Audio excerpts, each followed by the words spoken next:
ఇప్పుడే సోయల్ అన్నతో మాట్లాడడం ఎందుకు జరిగింది. అందరికి ఇంత ఎక్స్ప్లెనేషన్ రీజన్ ఎందుకు? ఏమైనా భయం వేస్తుందా బ్రో సినిమా రిజల్ట్ ఎలా వస్తుందని? ప్రొడ్యూసర్గా ఉన్నావు కాబట్టి. ఒకప్పుడు ఈ యాటిట్యూడ్ లేదు కదా. ఏది ఏ యాటిట్యూడ్? ఒకప్పుడు ఇట్లా అందరికి ఫోన్లు చేయాలి, ఇట్లా వద్దు నేను తీసి అని చెప్పాలి. లేదు, నేను 100% ఇది చేసిన. నేను 100% నేను ఇది చేసిన. లక్కీ లక్ష్మణ్ కూడా ఫోన్లు చేసి నేను చూడండి రా అబ్బాయి అది అని చెప్పేసి నేను అడుక్కున్న రోజులు ఉన్నాయి. ఓకే, నాకు తెలుసు నేను తెరనకాల నేను ఎంత ఇది చేసాను. When it comes to organic మామ హైబ్రిడ్ అల్లుడు నేను ఫోన్లు చేసి, నేను విజయవాడలో వైజాగ్లో అందరికీ ఫోన్లు చేసి, ఆ సోను అని చెప్పేసి వైజాగ్లో ఉంటారు వానికి ఫోన్ చేసి వెళ్ళరా సినిమాకి అని చెప్పేసి అందరినీ పంపించడం నాకు జరిగింది.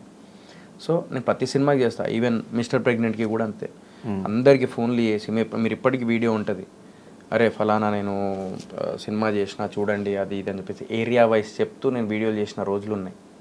ఏ రోజు నా యాటిట్యూడ్ తగ్గలేదు. ప్రతి ఒక్కరికి ఏ లక్కీ లక్ష్మణ్ ప్రొడ్యూసర్ని అడుగు, నువ్వు మిస్టర్ ప్రెగ్నెంట్ ప్రొడ్యూసర్ని అడుగు, నేను ఎంత కష్టపడతానో ప్రమోషన్స్ విషయంలో, ఎంత నేను ఇది చేస్తానో నాకు తెలుసు. ఎందుకంటే నాకు సినిమా అంటే పిచ్చి. 100% వెళ్ళాలి, జనాలు వెళ్ళాలి, తెలుగు ప్రజలు అందరూ వెళ్ళాలి నా సినిమాకి అని చెప్పేసి అనుకున్నాను. సో ఇదొకటి. సో నాకు మెయిన్ ఏంటంటే అలా నెగిటివ్ కామెంట్ చూసినప్పుడల్లా నాకు ఏమనిపిస్తుంది అంటే ఈ బలుపు అది ఇది అని చెప్పేసి అనుకుంటారు కదా, నాకేం లేదు బల్బు, అది నీకు తెలుసు. జోలికి వచ్చినప్పుడే అంట. అదే నేను హౌస్లో ఉన్నప్పుడు నా తప్పు లేనప్పుడు నన్ను పాయింట్అవుట్ చేస్తే ఇక అది కథ వేరుంటుంది అంటే మొత్తం విజిల్లు పడ్డాయి.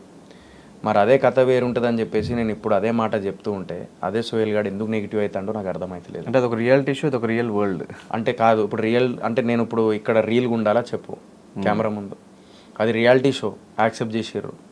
మరి అదే రియాలిటీ షోలో నేను రీల్గా కూడా అట్లా మాట్లాడుతుంటే ఎందుకు యాక్సెప్ట్ చేస్తలేరు? ఒక 10 మంది చూస్తున్న ఒక ప్లాట్ఫామ్ చాలామంది చూస్తారని తెలిసి కూడా అట్లా మాట్లాడటం ఎందుకు బ్రో? కంట్రోల్ చేసుకోవచ్చు కదా. కంట్రోల్ ఏముంది? సరే నేను ఒకటి చెప్తా. మన నెగిటివ్ కమెంట్లు చేసేటోళ్ళు కూడా జనాలే కదా, ప్రజలే కదా, వాళ్ళు కూడా టికెట్ కొనుక్కొని సినిమా చూసేవాళ్ళు కదా. మరి వాళ్ళు కంట్రోల్ చేసుకుంటలేరు, వాళ్ళని ఏమనక ముందే కంట్రోల్ చేసుకోలేకపోతున్నారు.